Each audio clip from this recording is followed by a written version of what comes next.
క్షమించండి. చంద ఎంత?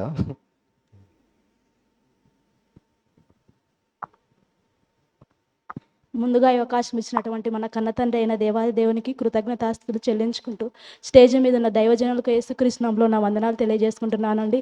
అలాగే కూడి వచ్చిన మీ అందరికీ యేసుకృష్ణంలో నా వందనాలండి. కళ్ళు మూసుకున్నట్టయితే ప్రార్థన చేసుకుందాం.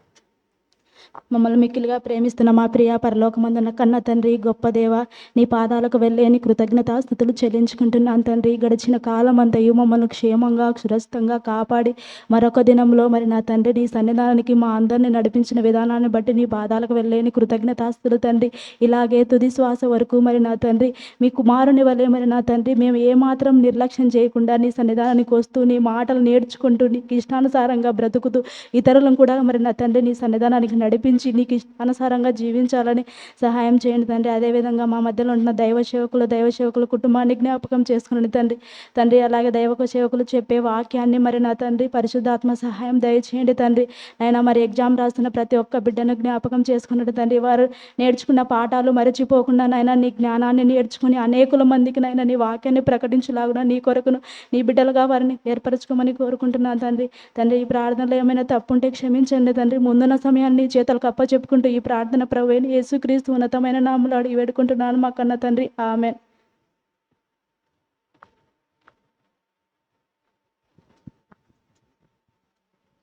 హలో మంచిది. ప్రార్థించిన సహోదరికి ప్రభువైన యేసుక్రీస్తు నామములో వందనాలు చేసుకుంటాను. మరి ఈ సమయంలో మన వద్ద నా సహోదరుడు చందు వచ్చి మొదటి సందేశం అందించవలసిందిగా కోరుచున్నాం.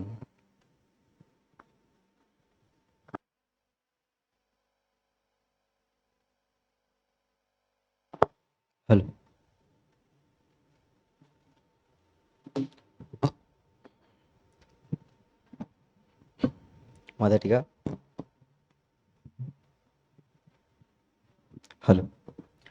మొదటిగా కూడి వచ్చిన దేవుని పిల్లలైన మీ అందరికీ, అలాగే ఇలాంటి చక్కని అవకాశం ఇచ్చిన అన్నగారికి, అలాగే నా వెనకుడి నడిపిస్తున్న దేవాతి దేవునికి వందనాలు తెలియజేస్తూ, మరి మనం ఒక 5 నిమిషాలు ఒక పాఠాన్ని ధ్యానిద్దాం.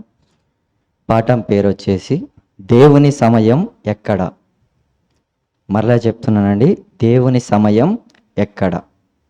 ప్రియమైన దేవుని పిల్లారా, ఈనాడు సమాజంలో గమనించినట్లయితే ప్రతి ఒక్కరూ ఒక టైమింగ్ను ఫాలో అవుతున్నట్లు చూస్తుంటాం.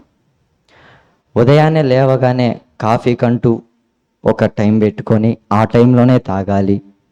అలాగే మనం తినే ఆహారంలో మార్నింగ్ టిఫిన్ అంటూ, ఆఫ్టర్నూన్ లంచ్ అంటూ ఇలా చాలా రకాల టైమింగ్ను పాటిస్తూ ఉంటారు. అలాగే పిల్లలు స్కూల్కి వెళ్ళాలని చెప్పేసి ఈ టైంలోనే వెళ్తేనే వారికి లోపలికి అనుమతి ఉంటుంది. సో వారు ఒక టైమింగ్ను పెట్టుకొని ఉంటారు. మరి బిజినెస్ మ్యాన్లు కానివ్వండి, పనులు చేసేవారు కానివ్వండి, వారికి ఒక టైమింగ్ ఉంటుంది. తర్వాత కష్టపడే వారికి, ఇలా బేల్దారి పనులు చేసుకునే వారికి, అలాగే సాయంకాలం ఇంటికి వచ్చేదానికి ఒక టైమింగ్ ఉంటుంది. అది సమయం అంటారు. మరి ఇన్ని సమయాలను పాటించే మనిషి ఆ సమయాన్ని ఇచ్చిన దేవునికి సమయాన్ని ఇస్తున్నారా అని మనం గమనించినట్లయితే మనని మనమే పరిశీలించుకుంటూ ఈ పాఠాన్ని ముందరికి వెళ్దాం. మరి ప్రతి ఒక్క క్రైస్తవుడికి నేడు ఆరాధన అనగానే గుర్తొచ్చే సమయం ఏంటండి? ఆదివారము, లేదా మన బీవైవై తరపు నుంచి క్లాసులు అంటూ ఇంకా ఎక్స్ట్రా పెట్టారనమాట. సో మనము సోమవారము, గురువారము ఎగ్జామ్స్ ఉన్నాయి కాబట్టి సో ఒకరోజు మనము పెంచుకున్నాం. కానీ క్రైస్తవునికి దేవుడు చెప్పిన సమయం, ఆయన కోసం ఇవ్వాల్సిన సమయం ఏంటని మనం బైబిల్ గ్రంథంలో చూసినట్లయితే దావీదు రాసిన కీర్తనలు 1వ అధ్యాయం 1వ వచనం. దావీదు రాసిన కీర్తనలు 1వ అధ్యాయం 1వ వచనం. దుష్టుల ఆలోచన చొప్పున నడవక, పాపుల మార్గం నిలవక, అపహాసకులు కూర్చున్న చోటున కూర్చుండక, యెహోవా ధర్మశాస్త్రమునందు ఆనందించుచు దివారాత్రములు దాన్ని ధ్యానించువాడు ధన్యుడు. ఇక్కడ మనం చూసినట్లయితే మనకు ఒక పదం కనబడుతుంది ప్రియమైన దేవుని పిల్లల, దివారాత్రములు అనగా పగలు లేదు రాత్రి లేదు. ఈ యొక్క దేవుడు మన కొరకు తన ప్రేమను ఉంచిన గ్రంథాన్ని ఎప్పుడు ధ్యానించమంటున్నాడు? దివారాత్రములు. సో నీ టైం దేవునికి ఎప్పుడెప్పుడు ఇవ్వాలి? పగలు లేదు, సాయంత్రం లేదు, రోజు లేదు, వారము లేదు, సంవత్సరము లేదు. ప్రతి దినము దీన్ని ధ్యానిస్తూ ప్రతి దినము ఆయనకు సమయాన్ని అప్పగించాలనుకుంటున్నాడు. కానీ దేవుని కోరికను పక్కన పెట్టి వీరి సొంత కార్యాలను బట్టి మనిషి ఈనాడు తన సమయాన్ని వ్యర్థపరుస్తున్నారు. ప్రియమైన దేవుని పిల్లారా, మన సొంత కార్యాలకై మన సొంత పనులకై మన సమయాన్ని వ్యర్థము చేసుకొనక దేవుని పని కోసం మనము సమయాన్ని వెచ్చించుకోవాలి. అలాగే దేవునికే సమయాన్ని అర్పించిన ఒక స్త్రీని మీకు ఈరోజు పరిచయం చేస్తాను. లూకా రాసిన సువార్త 2వ అధ్యాయం 36వ వచనం. లూకా రాసిన సువార్త 2వ అధ్యాయం 36వ వచనం. మరియు ఆషేరు గోత్రికురాలను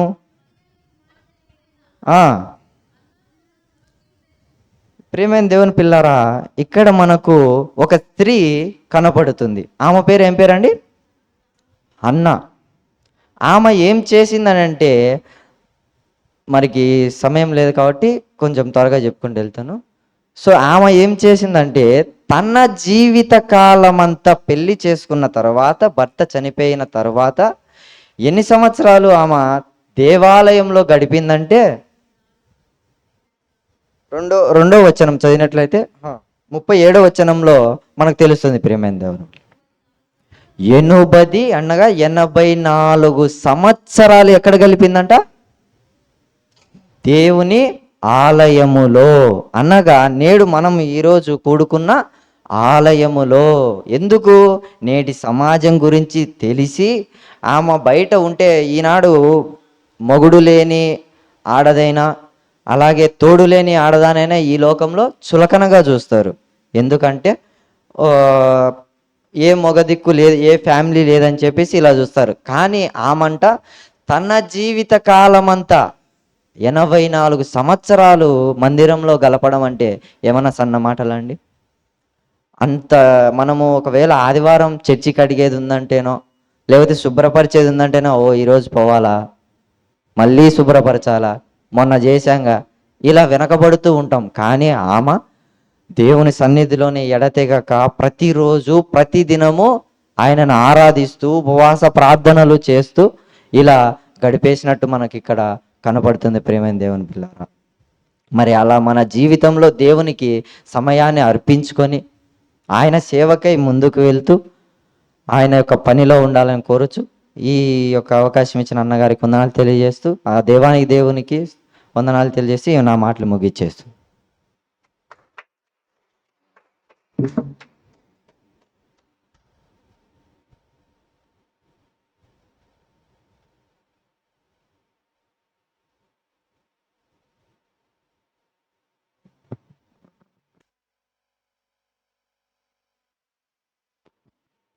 హలో మంచిది.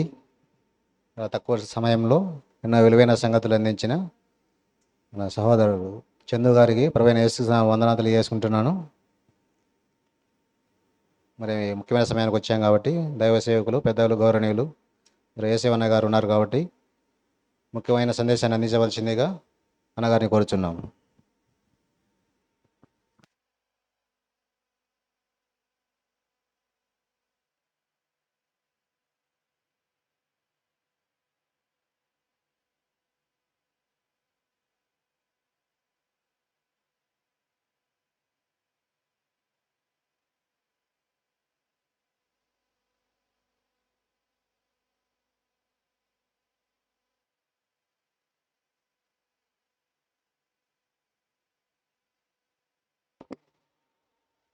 ప్రేమైన దేవుని వల్లారా,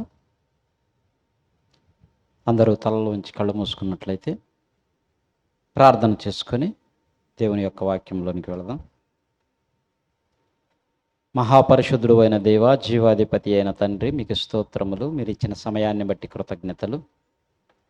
ఇప్పటి వరకు తండ్రి మమ్మలను సజీవుల లెక్కలో ఉంచి పోషిస్తూ, సంరక్షిస్తూ, కాపాడుతూ మీ సన్నిధిలో భద్రపరిచిన విధానమును బట్టి కృతజ్ఞతలు. ఇప్పటి వరకు మీ మాటలు అందించిన మీ కుమారుడు చందుని జ్ఞాపకం చేసుకునండి.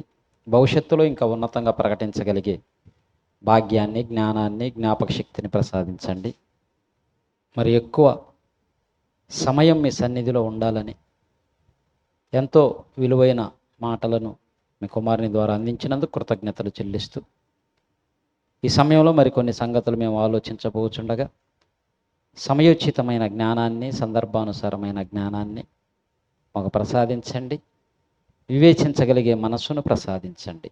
ప్రకటింపబడుతున్న ప్రతి మాట తండ్రి మీ మాటగా స్వీకరించినట్లు, మీ గ్రంథములో ఉన్న వాస్తవాన్ని నమ్మునట్లు మమ్మను నేత్రాలను వెలిగించమని యేసుక్రీస్తు వారి పేరిట ఈ ప్రార్థన మనవలు అడిగి వేడుకొనుచున్నాము తండ్రి, ఆమేన్. చేరి వచ్చినటువంటి దేవుని ప్రజలైన మీ అందరికీ మన ప్రభువును రక్షకుడైనటువంటి యేసుక్రీస్తు వారి నామంలో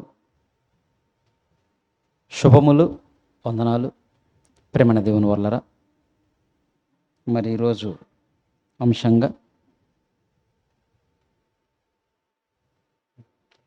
మనుషులు తండ్రి అయిన దేవుణ్ణి చూడగలరా? Diploma in Bible theology first ఇయర్లో లెసన్ మనుషులు తండ్రి అయిన దేవునిని చూడగలరా? తండ్రి అయిన దేవుణ్ణి మనుషులు చూడగలరా? చూడొచ్చా దేవుణ్ణి? దేవుణ్ణి చూసిన వారు ఎవరన్నా ఉన్నారా? ఇక్కడున్న వాళ్ళలో, ఎక్కడో వద్దు, ఇక్కడున్న మనలో ఎవరైనా నేను దేవుణ్ణి చూశాను అన్నవాళ్ళు ఉన్నారా? నువ్వు చూసారా? నేనైతే చూడలేదు. మీలో ఎవరైనా చూసారా? సరే, దేవుడు దాకా వద్దులే. ప్రధానమంత్రిని పేపర్లో, టీవీల్లో కాకుండా డైరెక్ట్గా చూసిన వాళ్ళు ఎవరైనా ఉన్నారా? ఉన్నారా? ప్రధానమంత్రి మోడీ గారిని చూసారా? లేదు. అంటే పెద్ద పెద్దవాళ్ళు అన్ని సందర్భాల్లో మనం కలిసేదానికి, చూసేదానికి అవకాశం ఉండదు. ప్రేమణ దేవుని వల్లరా, ఈరోజు క్రైస్తవ్యంలో చాలామంది చెబుతున్న మాట ఏంటి? దేవుణ్ణి మేము చూసాం, ఆయన మెల్లనైన స్వరాన్ని మేము విన్నాం, దేవుడు రాత్రి నాతో దర్శనంలో మాట్లాడాడు, దేవుడు నాతో కలలో మాట్లాడాడు. పోనీ ఈ పదాలు విన్నారా? విన్నామా లేదా? విన్నాం. నేను దేవుణ్ణి చూశాను, నేను దేవునితో మాట్లాడాను, దేవుడు నాతో మాట్లాడతాడు. ఇంకా మధ్యకాలంలో ఒక ఆయన అయితే దేవుని ఫోన్ నెంబర్ నా దగ్గర ఉంది. విన్నారా మీరు? వినలేదా? ఒక ఆయన దేవుని ఫోన్ నెంబర్ నా దగ్గర ఉంది, మీరు ఎవరైనా దేవునితో మాట్లాడాలంటే నాకు చెప్తే నేను దేవునితో మాట్లాడి దేవుడు మీ విషయం ఏం చెప్తాడో నేను మీకు చెప్తాను. ఎంత డెవలప్ అయ్యారండి ప్రేమణ దేవుని వల్లరా. దేవుణ్ణి ఎందుకు చూడలేము? బైబిల్ ఏం చెప్తుంది? దేవుణ్ణి చూడగలరా? యేసుక్రీస్తు వారు ఏమన్నారు? హృదయ శుద్ధి గలవారు ధన్యులు, వారు దేవునిని చూచెదరు అన్నాడా? యేసుక్రీస్తు మాట అబద్ధమా? కాదు. యేసుక్రీస్తు వారి మాట ఎప్పటికీ అబద్ధం కాదు. ఎందుకు? ఆయన ఏమన్నాడు? భూమియు ఆకాశము గతించినను కానీ నా మాటలు గతించవు. భూమికి ఆకాశము కన్నా శక్తివంతమైనవి యేసు మాటలు. ఎందుకు భూమిని ఆకాశాన్ని కలిగించింది ఆయనే. ఆయన మాట వలన కలిగించబడ్డాయి, ఆయన వలన కలిగించబడ్డాయి. ఆటికంటే శక్తివంతమైంది నా మాట. ఒకవేళ ఈ గతించును కానీ నా మాట గతించదు. ఈ మాటను చూసి ఇచ్చి చాలామంది మేము దేవుడిని చూసాము, దేవుడు మాతో మాట్లాడాడు అని చెప్తూ ఉంటారు. ఇంతకీ పోనీ భక్తులు ఎవరైనా దేవుణ్ణి చూశారా? దేవునితో మాట్లాడారా? అటు పాత నిబంధన కానీ ఇటు క్రొత్త నిబంధన కానీ ఎవరైనా దేవుణ్ణి చూశారా?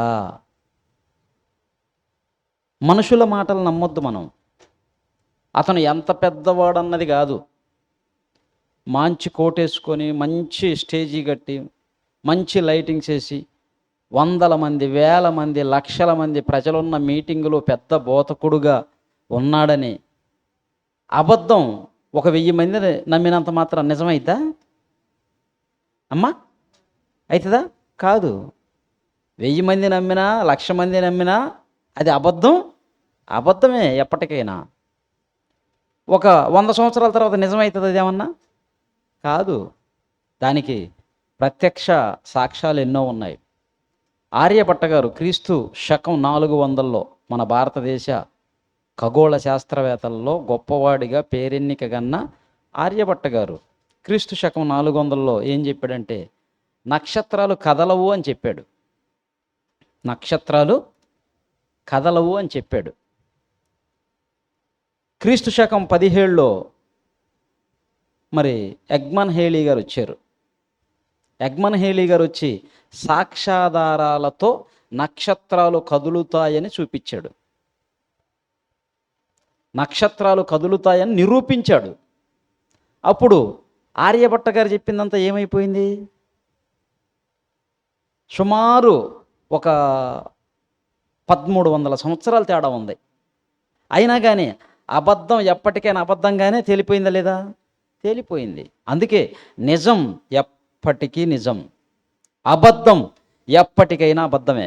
అబద్ధం నిజం కాదు, నిజం అబద్ధం కాదు. మనుషులు చేసే మాయోపాయాలను బట్టి మారిపోతూ ఉంటుందే కానీ మార్చగలరే కానీ వాస్తవానికి ఈ వాస్తవం ఎప్పటికీ వాస్తవమే, అవాస్తవం ఎప్పటికీ అవాస్తవమే, వాస్తవం కాదు. కనుక ఇప్పటి వరకు మనం ఎన్నో విన్నాం. బైబిల్లో నుంచి ఎంతోమంది బోధకులు చెప్పింది విన్నాం. దేవుడు చల్లబూట మాతో కలుస్తాడు, రాత్రి నాతో మాట్లాడాడు, దేవుణ్ణి నేను చూశాను, ఆయన మెల్లనైన స్వరాన్ని విన్నాను, ఇలా ఎన్నో మాటలు చెప్పారు. అవన్నీ నిజమా అబద్ధమా అనేది మనం లేఖనాలలోనికి వెళ్ళి చూడాలి. మనిషి మాట నమ్ముదామా, బైబిల్ మాట నమ్ముదామా? బైబిల్లో ఉన్నది నమ్మాలి, బైబిల్లో ఉన్నది నమ్మాలి. బైబిల్లో లేనిది ఎవరు చెప్పినా, ఎంత పెద్దవాడు చెప్పినా అది నమ్మకూడదు. అందుకే యేసుక్రీస్తు వారు బోధ చేస్తూ ఆయన బోధ చేసే కాలంలో ప్రజలకు ఒక సంకేతాన్ని ఇచ్చాడు, ఒక మాట చెప్తున్నాడు. మార్కు సువార్త 4:24. మార్కు సువార్త 4వ అధ్యాయం 24వ వచనం.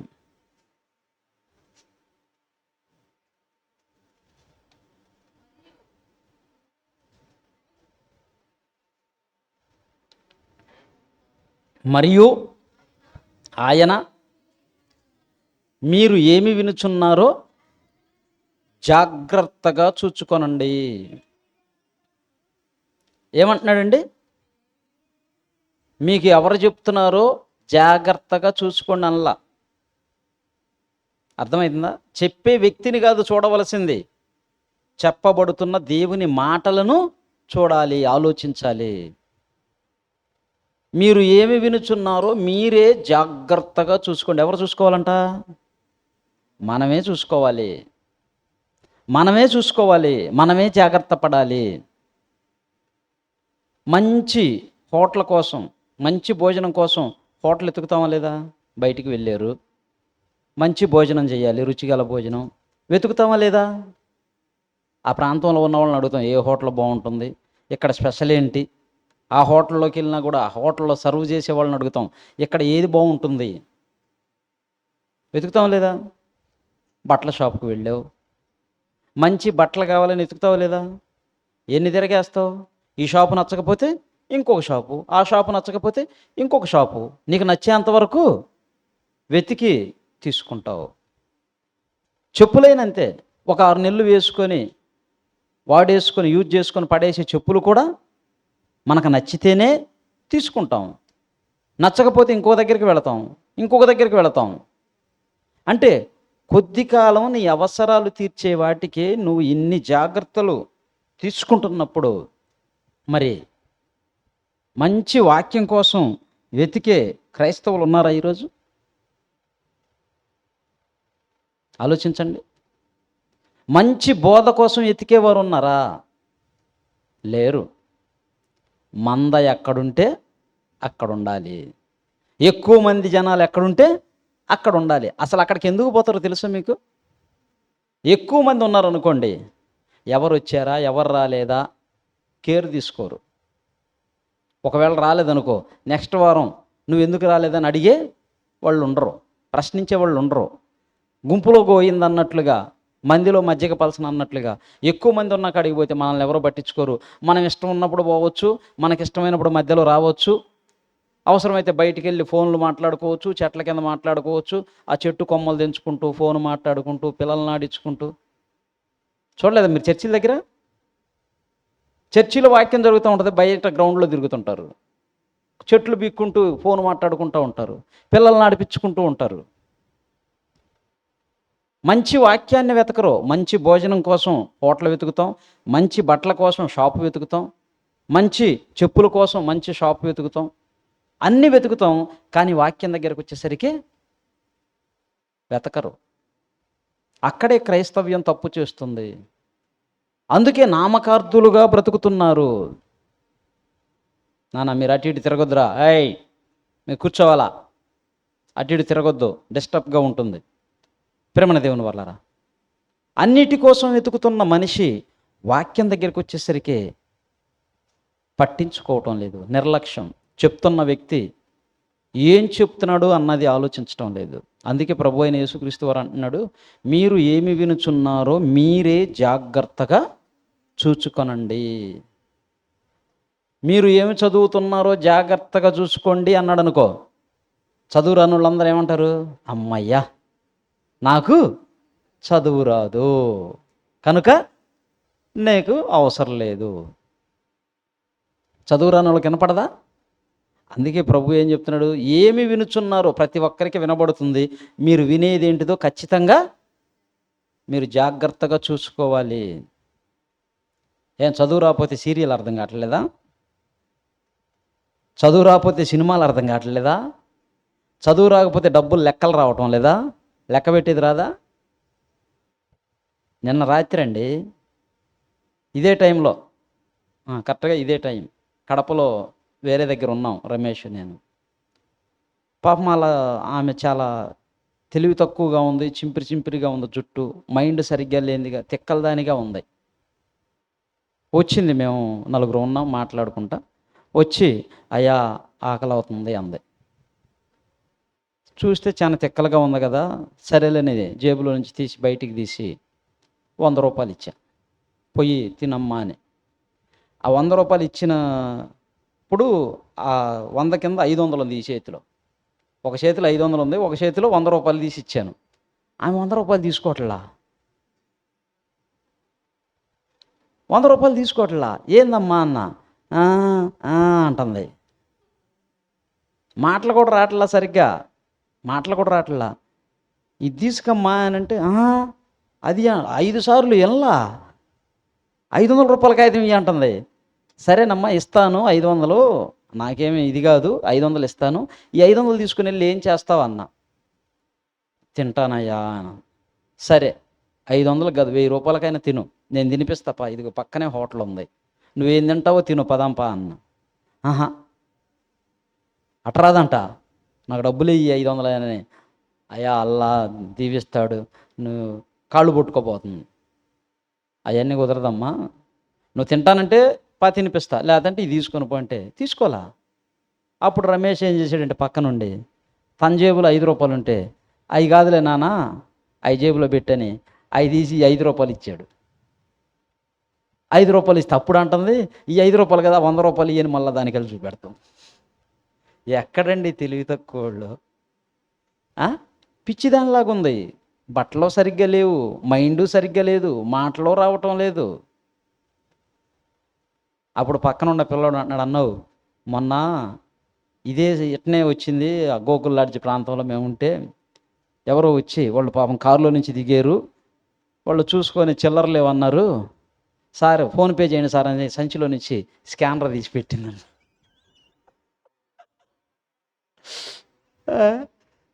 ఏమి డెవలప్మెంట్ అండి! అంటే లోకంలో ఇంత స్పీడ్గా ఉన్నారు, దేవుల్లో లోకంలో ఇంత స్పీడ్గా ఉన్నారు, దేవుల్లో ఎక్కడ వేసిన గొంగలి అక్కడే. మీ పిల్లవాడిని స్కూల్కి పంపిస్తే వాడు సంవత్సరం దాటే కొద్దీ ఏం కావాలి? క్లాసులు పెరగాలి. 1లో ఉండేవాడు 2లోకి రావాలి, 2లో ఉండేవాడు 3లోకి వెళ్ళాలి. క్లాసులు పెరగాలి. స్కూల్ అయిపోయినాక హై స్కూల్కి వెళ్ళాలి, హై స్కూల్ అయిపోయిన తర్వాత కాలేజీకి వెళ్ళాలి, ఆ తర్వాత యూనివర్సిటీకి వెళ్ళాలి, మాస్టర్ డిగ్రీ సంపాదించాలి. అవునా కదా? లక్షలు ఖర్చు పెట్టి చదివిస్తున్నారు. 10-15 సంవత్సరాలు చదివిస్తున్నారు. అన్ని సంవత్సరాలు 20 సంవత్సరాలు కూడా చదివిస్తున్నారు. అన్ని సంవత్సరాలు కష్టపడి చదివిన వాడు ఏమీ చదువు రాకపోతే ఎలా ఉంటుంది తల్లిదండ్రులకి? ఎందుకు పనికిరాని వాడుగా మారిపోతే ఎలా ఉంటుంది? కష్టం కదా. మరి నువ్వు బాప్తిసం తీసుకొని 10 సంవత్సరాలు అయిందే, ఏం కావాలి నాన్న నీకు? డిస్టర్బ్గా ఉంది, నువ్వు అటు ఇటు తిరుగుతూ డిస్టర్బ్ చేయొద్దు, ఒక దగ్గర కూర్చో సైలెంట్గా. ఎందుకు తిరుగుతున్నావు అటు ఇటు?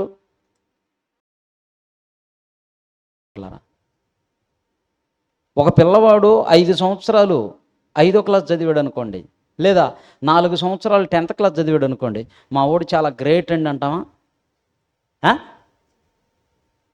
కాదు, మొద్దు అంటాం. వీడెందుకు పనికిరానోడు అంటారు, వీడికి అసలు ఏమీ తెలియదు అంటారు. మరి నువ్వు బాప్తిజం తీసుకొని 5 సంవత్సరాలు అయింది, 10 సంవత్సరాలు అయింది, ఒక పాట పాడలేకపోతున్నావు, ఒక ప్రార్థన చేయలేకపోతున్నావు, దేవుని గురించి 2 మాటలు పక్కవారికి చెప్పలేకపోతున్నావు. అప్పుడు నీలో డెవలప్మెంట్ ఏది? నిన్ను చూసి దేవుడు ఏం ఆనందించాలి, ఏమని సంతోషించాలి? నా కుమారుడు నా కుమార్తె అని. నీలో డెవలప్మెంట్ ఉంటే కదా, అభివృద్ధి ఉంటే కదా. ఈరోజు ఎన్నో చర్చిల్లో ఎంతోమందిని చూడండి, ఏ పుస్తకం తరువాత ఏ పుస్తకం ఉందో బైబిల్లో తెలియదు. ఇదిగో మన దగ్గరికి వచ్చే పిల్లల్ని ఎవరినైనా నిలబెట్టి చెప్పమంటే టక్క టక్క టక్క ఆది కాండం నుంచి ప్రకటన గ్రంథం వరకు 66 పుస్తకాల పేర్లు చెప్తారు. ఎందుకంటే అలా నేర్పించాలి. అసలు బైబిల్లో ఎన్ని పుస్తకాలు ఉన్నాయో తెలియని వాళ్ళు కూడా క్రైస్తవులుగా ఉన్నారు. పోనీ కొత్త వాళ్ళు కదండి, ఇప్పుడే కదా వచ్చింది తెలియదు అనుకోవటానికి కొత్త వాళ్ళకి కాదు, 20 సంవత్సరాల నుంచి చర్చికి వెళుతున్నా తెలియని వాళ్ళు ఉన్నారు.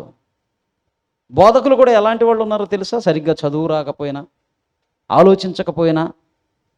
ఒక ఆయన చెప్తున్నాడు నిలబడి, ఏంటయ్యా అంటే, ఇదిగో నేను బైబిల్లో ఉన్నవి మాత్రమే చెప్తాను, బైబిల్లో లేనివి ఏవి చెప్పను అని చెప్పి 1 పేతురు అంటున్నాడు, 11 పేతురు అంటున్నాడు. అర్థమైందా? బైబిల్లో ఎన్ని పేతురు పత్రికలు ఉన్నాయి? 2 కదా ఉంది. ఈయన 1 పేతురు పత్రిక అంటున్నాడు, 11 పత్రిక అంటున్నాడు. 11 పత్రిక ఏడుందబ్బా బైబిల్లో అంటే, రోమన్ అంకెని 2ని రోమన్ అంకెలో ఎలా రాస్తారు? 2 లైన్స్ చేస్తారు. ఆ 2 లైన్స్ చేస్తే అది 11 అనుకుంటున్నాడు. అంటే ఏమర్థమైంది? తెలియలేదు. నేను బైబిల్లో ఉన్నదే చెప్తానన్నాడు, ఏం చెప్తున్నాడు? ఇంకా చాలామంది గొప్ప మర్మం అన్నట్టుగా తెలియనోళ్ళు చప్పట్లు కొడుతున్నారు దానికి. అబ్బో, వెరీ గుడ్, మంచి డెవలప్మెంట్. ఇక్కడ యేసుక్రీస్తు వారు మీరు ఏమి వినుచున్నారో మీరే జాగ్రత్తగా చూచుకొనండి. అందుకే మనం ఏమి వింటున్నామో మనమే జాగ్రత్త కలిగి చూసుకోవాలి. స్త్రీలు వంటలో అనుభవం సంపాదించారు, పురుషులు పనిలో అనుభవం సంపాదించారు, ప్రయాణాల్లో అనుభవం సంపాదించారు, కానీ వాక్యంలో అనుభవం లేదు. వాక్యాన్ని నేర్చుకోవడానికి ఇష్టపడటం లేదు. చర్చికి వచ్చేటప్పుడు నేను ఏం పాట పాడాలి అని ఇంటి దగ్గర చూసుకొని వస్తున్నారు. ఏం పాట పాడాలి, అని చూసుకొని వస్తున్నారు. కానీ చర్చికి వచ్చిన తరువాత ఈరోజు పాస్టర్ గారు చెప్పిన వాక్యం ఏంటి, దేని గురించి చెప్పాడు, ఏ సందర్భం చెప్పాడు, అది రాసుకొని ఇంటికి వెళ్ళి మరలా జాగ్రత్తగా దాన్ని చూసుకొని చదువుకొని రాసుకునే వాళ్ళు లేరు. వచ్చామా, కానుక వేసామా, ప్రార్థన చేయించుకున్నామా, వెళ్ళిపోయామా, అంతే. ఇక వాక్యంతో నాకు పని లేదు అని బ్రతికే వాళ్ళు ఇంతమంది ఉన్నారు, కోకొల్లలు. ఆలోచించండి. ఇలాంటి పరిస్థితుల్లో ఎంతోమంది క్రైస్తవులు ఉన్నారు. ఇంతకీ మరి దేవుడు మనుషులకు కనబడతాడా? తండ్రి అయిన దేవుణ్ణి మనుషులు చూడగలరా? చూడగలరో చూడలేరో బైబిల్లో నుంచి కొన్ని సంగతులు మనం ఆలోచిద్దాం. చూడండి, ఆదికాండము 18వ అధ్యాయం 1వ వచనం. ఆదికాండము 18వ అధ్యాయం 1వ వచనం. మరియు మమ్రే దగ్గరనున్న సింధూర వనములో అబ్రహాము ఎండవేళ గుడారపు ద్వారమందు కూర్చొని ఉండగా యెహోవా అతనికి కనబడెను. ఇక్కడ మనం చూస్తుంటే ఆ ఎండవేళ అబ్రహాం ఎక్కడున్నారంట? సింధూర వృక్షం కింద కూర్చొని ఉన్నాడు. అప్పుడు ఎండవేళ అబ్రహాంకి ఎవరు కనపడ్డారంట? నెక్స్ట్, అతడు కన్నులెత్తి చూసినప్పుడు ముగ్గురు మనుషులు అతని ఎదుట నిలవబడి ఉండేరి. ఏందంట? ముందు చూశాడు, ఒక్కళ్ళుగా కనపడ్డారు. యెహోవా అతనికి కనబడెను అని ఉంది. అంటే దీన్ని చూడంగానే అంతటితోటి ఆగిపోయాం అనుకో. ఇప్పుడు ఏడేం అర్థం చేసుకోవాలి? ముందుకు చదవలేదు, అక్కడ వరకు ఆగిపోయాం. యెహోవా అంటే ఎవరు? తండ్రి అయిన దేవుడు.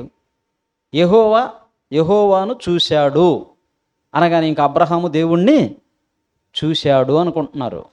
ఆయన మరలా నిదానించి చూడగా ఎవరు కనపడ్డారు? ముగ్గురు మనుషులు కనపడ్డారు. ఆ ముగ్గురు ఎవరయ్య అంటే క్రైస్తవ్యంలో చెప్తారు తండ్రి, కుమార, పరిశుద్ధాత్ముడు. ముగ్గురు అని కాదు ప్రియమైన దేవుని వల్లరా. ఆ సందర్భం అంతా మనం కిందికి చదువుకుంటూ వస్తే ఆ 18, 19 అధ్యాయాలు అక్కడ ముగ్గురు వచ్చారు. ముగ్గురులో ఒకళ్ళు అబ్రహాము దగ్గర నిలబడ్డారు, ఇద్దరు లోతు గారింటికి వెళ్ళారు. ఆ 2 అధ్యాయాలు మనం చదివితే మీరు ఇంటికి వెళ్ళిన తర్వాత చదువుకోండి. ఒకళ్ళేమో అబ్రహాం గారి దగ్గరే నిలవబడ్డారు, ఇద్దరేమో లోతు యొక్క సొదొమ గొమొర ప్రాంతాలకు వెళ్ళారు, లోతు ఇంటికి వెళ్ళారు. ఇక్కడ ఒకళ్ళుండి అబ్రహాముతో ఉన్నారు. అబ్రహాము ఆ దేవదూతతో వాగ్వాదం చేస్తున్నాడు, బ్రతిమలాడుకుంటున్నాడు, రిక్వెస్ట్ పెడుతున్నాడు. అయ్యా, మరి ఆ పట్టణంలో 30 మంది ఉంటే కాపాడవా? 20 మంది ఉంటే కాపాడవా? 10 మంది ఉంటే కాపాడవా? 5 ఉంటే కాపాడవా అని అడుగుతున్నాడు. కాపాడటానికి అక్కడ ఆ పట్టణాల రెంటిల్లో కనీసం 5 మంది కూడా లేరు. 5 మంది కూడా లేడు. లోతు కుటుంబం మాత్రమే ఉన్నారు. ఇక్కడ మనం చూస్తే దేవుడు అబ్రహాముకు కనిపించినట్లుంది. ఆయన తరువాత ఆయన కుమారుడైన ఆయన మనవడి దగ్గరికి వెళ్దాం, లేదా ఆయన కుమారుడైన పర్లేదు, ఆయన మనవడి దగ్గరికి వెళ్దాం. ఆయన మనవడు ఎవరు? అబ్రహాం మనవడు. అబ్రహాముకు మనవడు ఎవరు? ఇస్సాకు కొడుకు నాయన, యాకోబు. అదే ఆదికాండం 32వ అధ్యాయం 30వ వచనం చూద్దాం. అదే ఆదికాండం 32వ అధ్యాయం 30వ వచనం. యాకోబు, నేను ముఖాముఖిగా దేవునిని చూచితిని, అయినను నా ప్రాణమును దక్కించుకున్నాను. అక్కడ అబ్రహాము కూడా యెహోవాను చూచి అని ఉంది. ఇక్కడ ఆయన మనవడైన యాకోబు కూడా దేవునిని చూచి. అదే ఆదికాండం 48 అధ్యాయం 3వ వచనం. ఆదికాండం 48 అధ్యాయం 3వ వచనం. యోసేపును చూసి కానాను దేశమందలి లూజులో సర్వశక్తి కలిగిన దేవుడు నాకు కనబడి నన్ను ఆశీర్వదించి, ఇక్కడ తన కుమారుడికి కూడా యాకోబు ఏం చెప్తున్నాడు? లూజులో సర్వశక్తి కలిగిన దేవుడు నాకు కనబడ్డాడు అంటే, మరి ఇప్పుడు ఆదికాండంలో ప్రారంభంలో ఆదాము అవ్వలు ఉన్నప్పుడు ఏదేను తోటలోనికి ఆదాము అవ్వలతో మాట్లాడాడా లేదా? మాట్లాడాడు. ప్రతి చల్లపూట యెహోవా వారితో మాట్లాడాను. ఇక్కడ చూస్తే అబ్రహాము గారికి కూడా కనపడినట్టుగా ఉంది. మరలా ఆ తర్వాత చూస్తే యాకోబు గారికి కూడా కనపడినట్లుగా ఉంది.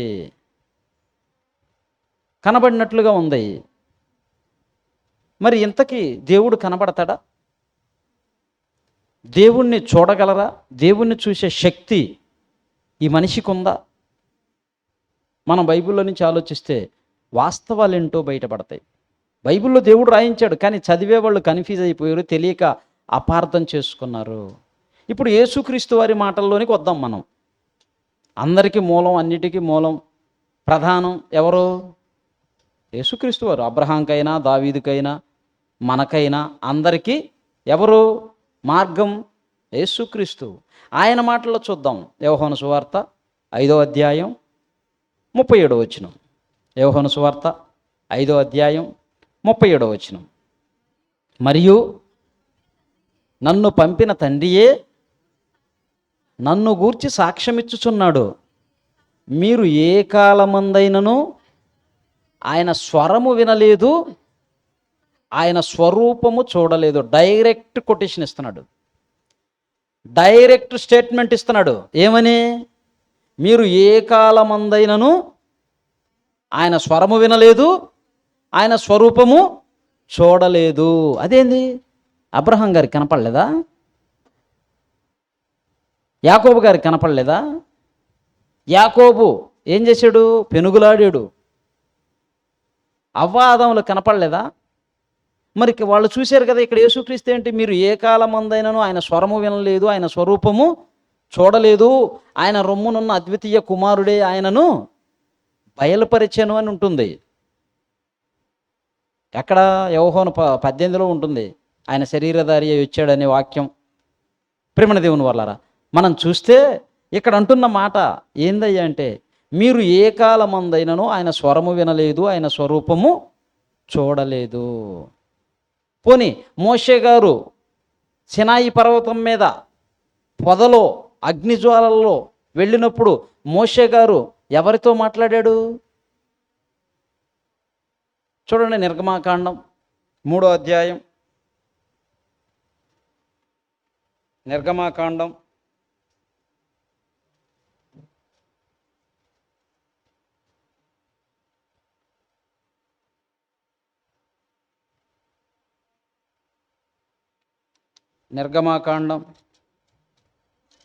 3వ అధ్యాయం 2వ వచనం. ఒక పొద నడిమిన అగ్ని జ్వాలలలో యెహోవా దూత అతనికి ప్రత్యక్షమాయను. అతడు చూచినప్పుడు అగ్ని వలన ఆ పొద మండుచుండెను, గాని పొద కాలిపోలేదు. అప్పుడు మోషే ఆ పొద ఏలపు కాలిపోచున్నది. ఇక్కడ మనం చూస్తే మోషే గారికి ప్రత్యక్షమైంది ఎవరు? దేవుని దూత, దేవుడు కాదు. పాత నిబంధన కాలంలో ఏ భక్తుల దగ్గరికి వచ్చినా, ఏ భక్తునితో మాట్లాడినా వచ్చింది సాక్షాత్తు దేవదూతలే కానీ దేవుడు కాదు. యాకోబు గారి దగ్గరికి ఎవరు వచ్చారో మనం ఆలోచిస్తే, అక్కడ నేను దేవుణ్ణి చూశాను, దేవునితో మాట్లాడాను, దేవునితో పెనుగులాడాను, సర్వశక్తుడైన వానితో నేను ముఖాముఖిగా చూచితిని అన్నాడు. ఇంతకీ ఆయన దేవుణ్ణి చూశాడా, దేవదూతను చూశాడా? మనం లేఖనాల్లోనికి వెళ్ళి చూస్తే హోషేయ గ్రంథం చూడండి. హోషేయ గ్రంథం 12వ అధ్యాయం 3వ వచనం. హోషేయ గ్రంథం 12వ అధ్యాయం 3వ వచనం. తల్లి గర్భమందు యాకోబు తన సహోదరుని మడిమను పట్టుకొనెను. మగసిరి గలవాడై అతడు దేవునితో పోరాడెను. ఇక్కడ నెక్స్ట్ చెప్తున్నాడు, అతను దేవునితో పోరాడా, దేవుని దూతతో పోరాడా అంటే ఎవరితో పోరాడంటున్నాడు? దేవుని దూతతో పోరాడాడు, దేవునితో కాదు. పాత నిబంధనలో ఏంటంటే పెద్దలు, ప్రవక్తలు వాళ్ళందరూ ఏమనుకునేవాళ్ళు అంటే దేవుని దూత వచ్చినా కానీ దేవుడుగా భావించేవాళ్ళు. ఎందుకు? దేవుని దగ్గర నుంచి వచ్చాడు, దేవుని సమాచారాన్ని, దేవుని వాక్యాన్ని తీసుకొని వచ్చాడు గనక దేవునికే సాష్టాంగపడినట్లుగా వాళ్ళు చేసేవారు. అలా ఉండేవాళ్ళు. దేవుని దూతనే దేవునిగా స్వీకరించేవాళ్ళు. దేవుని సందేశాన్ని మోసుకొని వచ్చాడు ప్రవక్తగా, ఒక సేవకుడుగా. నేను మీ ఇంటికి వచ్చాను అనుకోండి, మీరు ఎలా గౌరవిస్తారు, ఎంత ప్రేమిస్తారు? అది ఎవరిని బట్టి? నన్ను బట్టే, దేవుణ్ణి బట్టా? దేవునిని బట్టి. అక్కడ కూడా మనం చూస్తే పాత నిబంధన కాలంలో వచ్చిన వాళ్ళందరూ కూడా దేవదూతలే కానీ దేవుడు కాదు. ఒక క్లారిటీ వచ్చిందా? దేవుణ్ణి ఎవరు చూడరు, దేవుణ్ణి ఎవరు చూడలేరు. ఒక తండ్రికి 4 పిల్లలు ఉన్నారండి. 4 పిల్లలకి తల్లి కానీ తండ్రి కానీ సమానంగా ఇస్తారా ఆస్తి? ఒకడికి ఎక్కువ, ఒకడికి తక్కువ ఇస్తారా? సమానంగా ఇస్తారు. 4 సమానంగా చూస్తారు. వాడు మంచివాడు కాకపోయినా, వాడు మంచోడైనా అందరికీ సమానంగా ఇవ్వాలి. దేవుడు కూడా దేవుని పిల్లలమైన మనందరికీ సమానం. అందుకే ఆయన కురిపించే వర్షం అందరికీ సమానం, ఆయన ఇచ్చే సూర్యుని వెలుగు అందరికీ సమానం, ఆయన ఇచ్చే గాలి అందరికీ సమానం. దేవుడిచ్చేవన్నీ కూడా అందరికీ సమానంగా ఇచ్చాడు. మంచివాడి చేలో ఎక్కువ వర్షం పడి చెడ్డవాడి చేలో వర్షం పడకుండా ఉందా? లేదు, అందరికీ సమానం. అలానే దేవుడు కూడా కొందరికి కనబడి కొందరికి కనపడకుండా ఉండడు. కొందరికి కనపడి కొందరికి కనపడకుండా ఉండడు. కనిపించేది ఏదైనా ఉందంటే అందరికీ కనిపిస్తుంది. కనిపించనిది ఏదైనా ఉందంటే ఎవ్వరికీ కనిపించదు. మీరు గుర్తుపెట్టుకోవాలి. ఏంటి? ఏం చెప్పాను నేను? కనిపించేది ఏదైనా ఉందంటే అందరికీ కనిపిస్తుంది. కనిపించనిది ఏదైనా ఉందంటే ఎవ్వరికీ కనిపించదు, ఎవ్వరికీ కనిపించదు. ఇది ఎంత వాస్తవమో దేవుడు కూడా అంతే. ఆయన కనిపించడు. ఎందుకు కనిపించడు? ఎందుకు కనిపించడు? ఆయన కనిపించకుండా ఉండటానికి గల కారణం ఏంటి అని మనం అడిగితే యోహాను సువార్త 4వ అధ్యాయం 24వ వచనం. యోహాను సువార్త 4వ అధ్యాయం 24వ వచనం.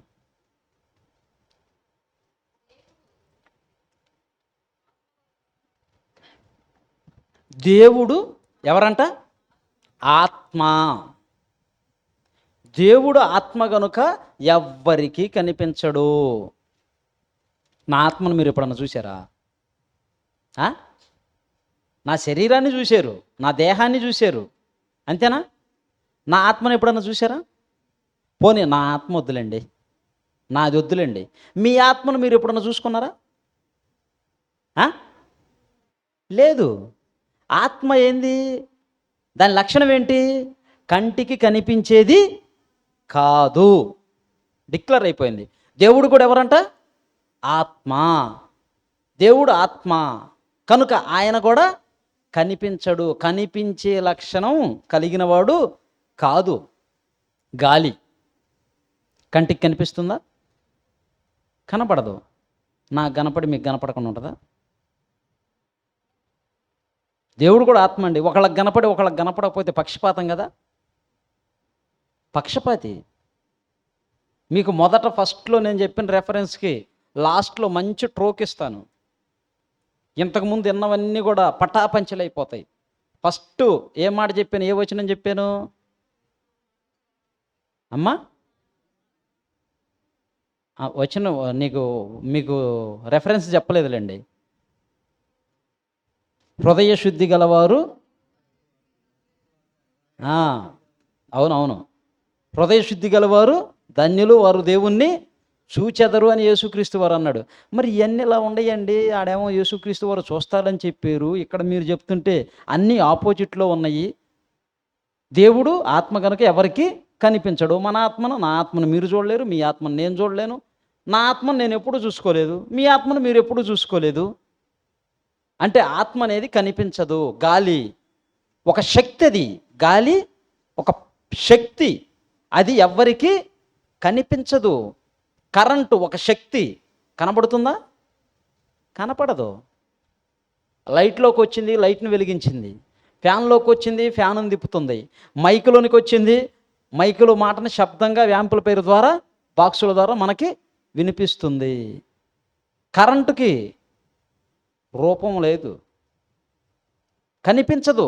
పవర్ అది, అది ఎవరికీ కనిపించదు, ముట్టుకుంటే తెలుస్తుంది. అవునా కదా? నేను అప్పుడు ఆడ కరెంటు తీగలు ఉండే, కరెంటు కనపడలేదు అంటున్నావు ఏంటంటే, అయ్యో తీగలు కనపడుతున్నాయి కంటే తీగలు అయ్యి, అందులో కరెంట్ ఉందో లేదో నువ్వు చెప్పగలవా? చూసి ఉందో లేదో తెలియాలంటే ఏం చేయాలా? ఒక లైట్ పెట్టాలి, లేదా నీకు ధైర్యం ఉంటే, దమ్ము ఉంటే దాన్ని పట్టుకోవాలి, అప్పుడు తెలిసిద్ది. ఆ తర్వాత తెలుసుకోవటానికి మనం ఉండం. దేవుడు కలిగించిన ప్రకృతిలో ఒక శక్తి ఎంత పవర్గా ఉంటే, ఇక దేవుడు ఎంత పవర్, ఆయన ఎంత పవర్ ఆలోచించండి. మనలో ఉన్న ఆత్మ, మన ఇంట్లో వాడుకునే 240 వాట్స్, ఇళ్ళకిచ్చే కరెంటు 240 వాట్స్, బయట పొలాల్లో పెద్ద పెద్ద లైన్లు వెళ్తూ ఉంటాయి. అవి అనుకోండి పెద్ద లైన్, దేవుడు ఆ పవర్ లాంటాడు. మనలో ఉన్నది ఈ కరెంట్ లాంటి శక్తి అయితే, దేవుల్లో ఉన్న పవర్ ఆ పెద్ద పెద్ద ఫ్యాక్టరీలు, థర్మల్ ఫ్యాక్టరీలు ఉండే చూసారా, ఆడ ప్రొడ్యూస్ అయ్యే కరెంటు ఎంత పవర్ఫుల్గా ఉంటుంది. అవి చాలా హైట్లో ఉంటాయి, ఆ వైర్లు పెద్ద పెద్ద లైన్స్ చాలా హైట్లో ఉంటాయి. ఎందుకు? దానికి 1 మీటర్ 2 మీటర్ల దూరంలో ఉన్న వాళ్ళని కూడా లాకేసుకుంటుంది, అంత పవర్ ఉంటుంది. ఆ స్తంభాలు ఉన్న ఏరియాకి పోయి ఆ కింద నుంచున్నారు అనుకో, ఒక పెద్ద శబ్దం వస్తూ ఉంటుంది, ష్ అని కరెంట్ పాస్ అవుతూ ఉంటుంది, అందులో అంత పెద్ద సౌండ్ వస్తుంది. దాని కింద ఏమైనా లారీలు కానీ ఇలాంటివి వెళ్ళే కాడ బాగా హైట్లో పెడతారు ఆ తీగలు. ఎందుకు? లాక్కుంటాయని. కరెంటు కనిపించదు, గాలి కనిపించదు, ఇంకా ఎన్నో ఉన్నాయి కంటికి కనిపించనివి. మాట కనిపిస్తుందా? కనిపించదు. వాసన కనిపిస్తుందా? కనిపించదు. ఇలా కంటికి కనిపించనివి ఎన్నో ఉన్నాయి ప్రకృతిలో, ఎన్నో ఉన్నాయి. రోమపత్రిక 1వ అధ్యాయం 20వ వచనం. రోమపత్రిక 1వ అధ్యాయం 20వ వచనం. ఆయన అదృశ్య లక్షణములు అనగా ఆయన నిత్యశక్తియు దేవత్వమును జగతుత్పత్తి మొదలుకొని సృష్టింపబడిన వస్తువులను ఆలోచించుట వలన ఆయన తేటపడుచున్నాడు. ఆయన లక్షణాలు ఏంటంట? అదృశ్య లక్షణం. అదృశ్యమైందంటే కనిపించనిది. దేవుని లక్షణం ఏంటి? కనిపించని లక్షణం కలిగిన వాడు. కనిపించని లక్షణం కలిగిన వాడిని నాకు కనిపించేటట్లు చేయి, నాకు కనపడుదేవా కనపడుదేవా అంటే ఎలా కనపడతాడు? కనపడతాడా? కనపడడు. ఆయన అదృశ్య లక్షణములు. ప్రేమ దేవుని వల్లరా. గాలి, చాలామంది మేము దర్శనంలో చూసాం, దేవుణ్ణి కళ్ళలో చూసాం, మాతో మాట్లాడాడు అంటారు కదా. దానికి నేను ఒక నిదర్శనం చెప్తా, మీరు బాగా గుర్తుపెట్టుకొని ఈ ప్రశ్న అడగండి. గాలి పగలో కనపడదు, రాత్రి కనపడదు. అవునా కదా? కనపడదు. రాత్రి నేను కలలో గాలిని చూశానండి అన్నారు అనుకో, నమ్ముతారా? కలలో నాకు గాలి కనిపించిందండి అని అన్నాను అనుకో, నమ్ముతారా? నమ్మం. కల్లో కనిపించదు, నిజంగా కనిపించదు. మరి నేను కల్లో దేవుణ్ణి చూశాను, కల్లో దేవుడు నాతో మాట్లాడంటే నువ్వు ఒక అపోహలో ఉన్నావు. నువ్వు పగలంతా దేని గురించి ఆలోచిస్తున్నావో అది రాత్రి నీ కల్లోకి వస్తుంది ఆటోమేటిక్గా.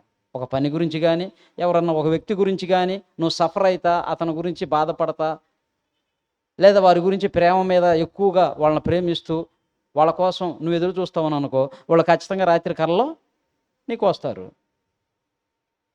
దేవుడు కల్లో కనిపించడు, నిజంగా కనిపించడు. ఎందుకు కనిపించడు అంటే ఆయన లక్షణం ఏంటి?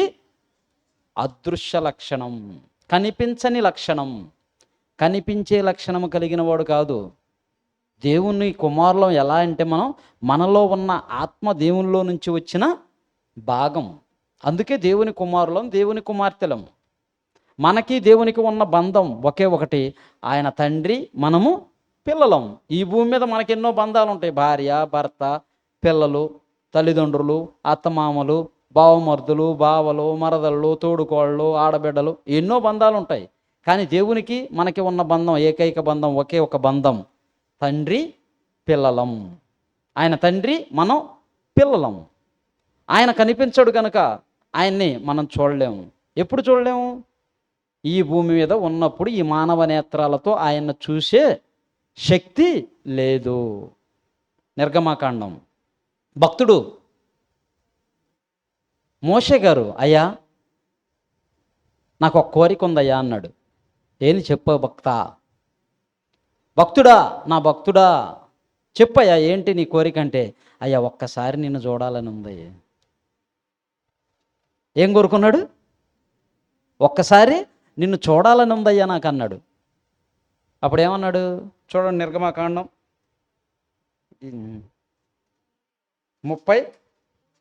33వ అధ్యాయం 20వ వచనం. నిర్గమాకాండం 33వ అధ్యాయం 20వ వచనం. మరియు ఆయన, నీవు నా ముఖమును చూడజాలవు, ఏ నరుడును నన్ను చూచి బ్రతుకడు. డిసైడ్ చేసేసాడు. ఏం చెప్పాడు దేవుడు? మోషే అంటున్నాడు, అయ్యా నేను నిన్ను చూడాలయ్యా, నిన్ను చూడాలంటే, మోషే నన్ను చూచి ఏ నరుడు బ్రతకడు. ఇప్పుడు నేను రాత్రి దేవుణ్ణి చూసి వచ్చాను అని స్టేజీ మేము చెబుతున్నాడంటే, ఈయన దేవుణ్ణి చూసి ఉంటే రాత్రి ఏమైపోయి ఉండాలా? మరి స్టేజీ ఎక్కాడు. దేవుని మాట నిజమా, ఈయన మాట నిజమా? దేవుని మాట నిజం. ఏం పెద్దవా, అంతే కదా? ఎంతమంది చెప్పుంటే నువ్వు వినుంటావు వాక్యంలో? ఎంతోమంది చెప్పారు, మేము చూసాము, మేము దేవునితో మాట్లాడామని. దేవుణ్ణి చూచిన నరుడు బ్రతకడు. అందుకే మోషేతో అంటున్నాడు, ఏ నరుడు నన్ను చూచి బ్రతకడు. బ్రతకటం కష్టం, చచ్చిపోతాడు. చూడండి, నిర్గమాకాండం 24వ అధ్యాయం 10వ వచనం. నిర్గమాకాండం 24వ అధ్యాయం 10వ వచనం. ఇశ్రాయేలీల దేవుణ్ణి చూచిరి, ఆయన పాదముల క్రింద నిగనిగలాడు నీలమయమైన వస్తువు వంటిది. ఇక్కడ కూడా మనం చూస్తే ఏంటంటే, ఇశ్రాయేలీలు చూశారా? నిజంగా చూడగలరా? చూడలేరు.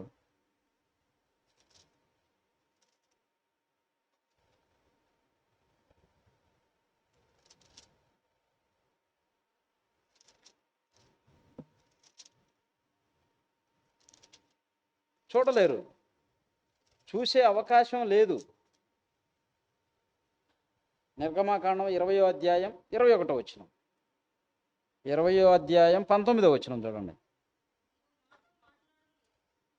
నీవు మాతో మాటలాడుము, మేము విందుము, దేవుడు మాతో మాటలాడిన ఎడల మేము చనిపోదుము. ఇశ్రాయేలీలు ఏమంటున్నారు మోషేతో? అయ్యా ఆ పైన చదివితే ఆయన శబ్దాలు, ఆకాశం నుంచి వస్తున్న ఉరుము వంటి శబ్దాలు, ఆయన స్వరము చూసి, అక్కడ మాట్లాడింది కూడా దేవుడు కాదండి, దేవదూతే. ఎందుకు? యేసుక్రీస్తు వారు ఏమన్నాడు? మీరు ఏ కాలమందైనను ఆయన స్వరము వినలేదు, ఆయన స్వరూపము చూడలేదు. ఇక్కడ వచ్చే శబ్దం కూడా దేవదూతదే కానీ దేవునిది కాదు. ఆయన ఈ ఉరుములు ఇవన్నీ కూడా మెల్లనైన గుసగుస వంటి శబ్దం, చిన్నది అంట. ఇంకా మన చెవులు స్వీకరించలేనంత, మన కంటికి అందనంత స్థితిలో, మన చెవులు రిసీవ్ చేసుకోలేనంత స్థితిలో ఆయన పరిస్థితి ఉంటుంది. ఆ దేవుణ్ణి చూడాలి అంటే మనకున్న ఈ కళ్ళు సరిపోవు. ఆయన దేవుని మాట వినాలి అంటే మన చెవులు సపోర్ట్ చేయవు. చిన్న బాక్సులు పెట్టి పెద్ద యాంపు పెట్టామనుకో, దాని నుంచి సౌండ్ పెడితే ఏమైపోతాయి? పగిలిపోతాయి, బాక్సులు కాలిపోతాయి. దేవుని పవర్ కూడా అలా ఉంటుంది. ఈ మానవ చెవులు కానీ మానవ నేత్రాలు కానీ దేవుణ్ణి చూసి తట్టుకోలేవు. అందుకే అంటున్నారు ఇశ్రాయేలీలు, అయ్యా మేము ఆ దేవుని మాట వింటే చచ్చిపోతాము, మేము ఆయనతో మాట్లాడము, మీరే వెళ్ళి ఆయనతో మాట్లాడి మీరు వచ్చి మాకు చెప్పండి. ఆయన చెప్తే, ఆయన మాట్లాడితే మేము తట్టుకోలేము. ఈరోజు ఎంతోమంది భక్తులండి, మేము దేవుణ్ణి చూసాం, దేవునితో మాట్లాడాం, ఆయన చెప్పగానే అమ్మో ఆయన చాలా గొప్పగా చూస్తారు. అలాంటి దొంగ బతుకులు వచ్చి ఇంటికి వచ్చి, అమ్మా కోడి కూర వండితే నువ్వే వండాలరా తల్లి అన్నారనుకో, ఇక చూడు ఇంట్లో ఒకళ్ళ చికెన్కి పరిగెత్తారు, ఒకళ్ళ థమ్సప్కి పరిగెత్తారు, ఒకళ్ళ ఆ అంగడికి పరిగెత్తారు, ఒకళ్ళకి ఈ అంగడికి పరిగెత్తారు. ఇక ఎలా ఉంటుందంటే అలా ఉంటుంది. అబద్ధం చెప్పినందుక, అబద్ధం చెప్పినోడిక అంతే. అమ్మా రాత్రి నా కల్లో దేవుడు చెప్పాడు నీకు పండు అంటే కొడుకు పుడతాడు రా అన్నాడు అనుకో, ఇక చూడు నీకు కొడుకుని ఇస్తానన్నాడమ్మా అని చెప్పంగానే ఇంక చూడు ఎలా ఉంటుందో. అమ్మో పాస్టర్ గారికి చెప్పాడు, నా గురించి ప్రార్థన చేసాడు. దేవుడు చెప్తాడా? చెప్పడం. అబద్ధం. నిన్ను మెప్పిస్తున్నాడు, నిన్ను మాయ చేస్తున్నాడు, నిన్ను మోసం చేస్తున్నాడు. గమనించు సోదరి, గమనించు సోదరుడా. ఈరోజు ఎంతోమంది ఇలానే నష్టపోతున్నారు, మోసపోతున్నారు. దేవుడు కనిపించాడు అనుకో, ఏ మనిషి బ్రతకడం. ఆ మధ్యకాలంలో వరంగల్ ప్రాంతం అనుకుంటా, అలానే నామకార్థంగా ఉన్న వాళ్ళ చర్చికి వెళ్ళేవాళ్ళు ఈ వాక్యాన్ని పరిచయం చేసుకొని తెలిసిన తరువాత వచ్చి ఒక 6 నెలలు సంవత్సరం పాటు ఈ వాక్యాన్ని విన్నారు. ఇలాంటి మంచి మంచి పాఠాలు విన్నారు బైబిల్లో నుంచి.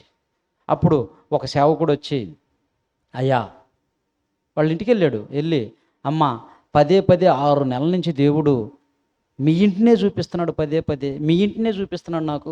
ఎందుకు ప్రభువా, ఎందుకు అక్కడికి చూపెడుతున్నావు? నాకు అడ్రస్ తెలీదు, ఎట్ట పోవాలా, ఎవరు వాళ్ళు అని అంటే, నీకెందుకు నువ్వు పో, నేను చెప్తాను,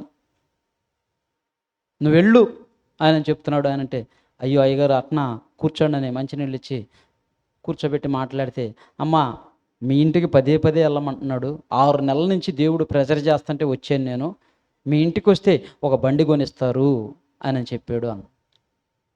అంటే ఇంక ఇప్పుడు వీళ్ళు ఏం చేయాలా? అప్పు చేసైనా బండి కొనియాలా?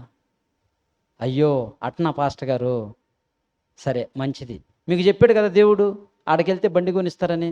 మీకు చెప్పిన దేవుడే మాకు చెప్తాడు, పలానా ఆయన వస్తాడు, ఆయనకు మీరు బండి కొనివ్వండి అని మాకు చెప్తాడు. అప్పుడు మీరు ఇంత ప్రయాసపడి ఇంత దూరం అవసరం లేదు, మేమే కొనుక్కొని తీసుకొచ్చి నీకు ఇస్తాం, మంచిది వెళ్ళిరండి. చూసారా ఎలా మోసం చేస్తున్నారు? ఇప్పుడు పేతురు గారి దగ్గర ఎప్పే పట్టణానికి వెళ్ళినప్పుడు విటాలి పటాలం అనబడిన పటాలంలో ఎవరున్నారు? కొర్నేలి ఉన్నాడు. కొర్నేలి తన భక్తి, తన యొక్క ధర్మ కార్యాలన్నీ చూసి దేవుడు ఏం చెప్పాడు? అయ్యా పలానా దగ్గర పేతురు అనే సీమోన్ అనే చర్మకారుడు ఉన్నాడు, ఆయన పలానా సీమోన్ ఇంట ఉన్నాడు, నువ్వు మనుషులను పంపించి అతను పిలిపించుకొని వాక్యం చెప్పించుకో అని చెప్పాడు ఈయనకి. ఓకేనని ఈయనకి చెప్పాడు. అక్కడ మళ్ళీ పేతురుకి దేవుడు ఏం చెప్పాడు?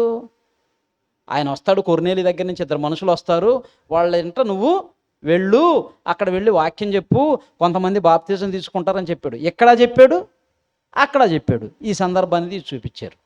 అయ్యా ఆయనకి చెప్పిన దేవుడు మరలా వెళ్ళి పేతురు గారికి చెప్పాడు. కనుక మీకు చెప్పిన దేవుడు మాకు కూడా చెప్తాడు. మాకు చెప్పినప్పుడు మీరు ఇంత దూరం ప్రయాసపడి రావాల్సిన అవసరం లేదు, మేమే కొత్త బండి కొనుక్కొని తీసుకొని వచ్చి మీ ఇంటి దగ్గర పెడతాం, బాయ్ వెళ్ళిరండి. అలా ఉండాలి వాక్యంలో మనం, లేకపోతే మోసపోతాం, నష్టపోతాం. అలా ఎంతోమంది మోసపోయిన వాళ్ళు, నష్టపోయిన వాళ్ళు ఇంతమంది ఉన్నారు. కోకొల్లలు ఈ పులివెందుల పట్టణంలోనే ఎంతోమందిని చూశాను.